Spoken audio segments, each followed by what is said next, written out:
In March 1881, on the North Island of New Zealand, a large convention was being held among leaders of the Gati Kahungunu tribe of the Maori people. Many in attendance were old enough to have seen the coming of the first Christian missionaries to New Zealand, but the chiefs were concerned about the lack of unity among the different Christian sects.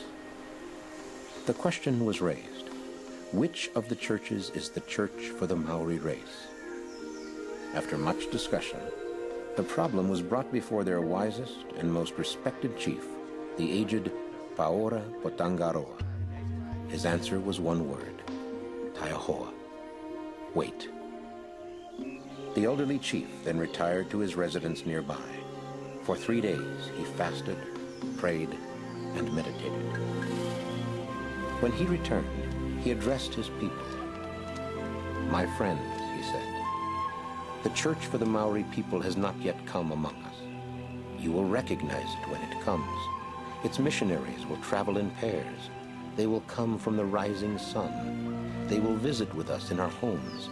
They will learn our language and teach us the gospel in our own tongue. When they officiate, they will raise their right hands.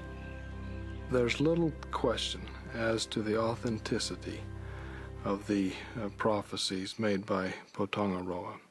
He was well known in his time, as were the prophecies of 4 other tohunga, or Maori priests. Is it any wonder that the missionaries were so well received among the Maori people? Within 8 years after missionaries first arrived, there were over 70 Maori branches. By 1892, 10% of all Maoris were Latter-day Saints.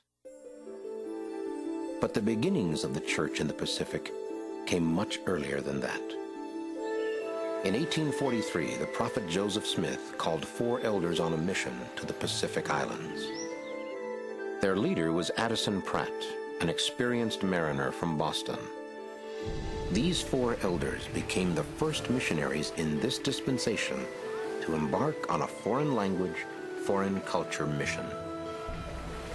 One of them died at sea, but after a 6-month voyage, the remaining 3 reached their destination and labored for several years on tiny islands scattered throughout French Polynesia. By 1850, nearly 2,000 people living on these islands had been baptized.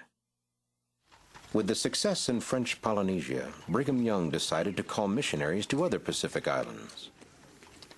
In 1850, 10 elders were sent to what was then called the Sandwich Islands, or Hawaii. But living conditions were primitive and bug-infested, the food strange, the language virtually incomprehensible. 4 months after arriving, half of the 10 missionaries, including the presiding elder, had left the field.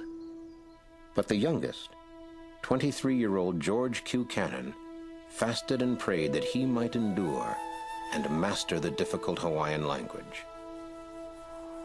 I heard the Lord's voice more than once, he said, as one man speaks with another, encouraging me and showing me the work which should be done among this people if I would follow the dictates of his spirit.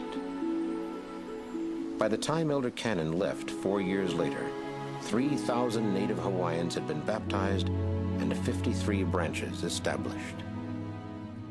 His command of the language was such that he had translated the Book of Mormon into Hawaiian. During the mid-19th century, the gospel was also taken to Australia, New Zealand, Samoa, and Tonga. But in each country, missionaries won converts only after surmounting enormous challenges. The sacrifices that these early missionaries made to take the gospel to the various nations or island groups in the Pacific, to me, is one of the great chapters in LDS history.